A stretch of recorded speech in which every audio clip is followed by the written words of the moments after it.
எல்லாருக்குமே வணக்கம்.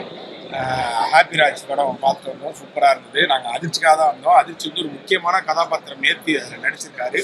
டிஜே மாரிமுத்து. நீங்கள் வந்து படம் முடிச்சுட்டு வெளில வரும்போது டிஜே மாரிமுத்து செதுக்கிட்டாரு. டிஜே மாரிமுத்தை நீங்கள் பார்க்கணும் அப்படின்னு சொல்லி ஆசைப்பட்டீங்கன்னா கண்டிப்பாக ஹாப்பி ராஜ் படம் நாளைக்கா இப்போ 27 கண்டிப்பாக திரையரங்கு வந்து பார்க்கலாம். ஒரு பயங்கரமான மெசேஜ் ஒன்று இருக்கும். ஃபுல்லாக ஜாலியாகவே போயிட்டே இருக்கு. என்ன எல்லாருமே ஜாலியாக இருக்கிறாங்களே அப்படின்னு யோசிச்சிங்கன்னா லாஸ்ட்டில் வந்து கண் கலக்கும் ஒரு மெசேஜ் ஒன்று இருக்குது. ஆனால் இப்போ கொஞ்ச நாளாகவே ஏன் எல்லாருமே இப்படியே பண்ணிட்டு இருக்கீங்க? லாஸ்ட் ஆனால் எல்லாரும் ஏன் அழுவச்சு வெளில அனுப்புறீங்க? அதுதானே ட்ரிக்கு. அதான் ட்ரிக்கா?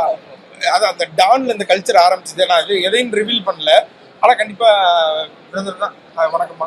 ஹீரோயின் சூப்பரா பண்ணிருந்தாங்க. இவ்வளவு நேரம் பேசல.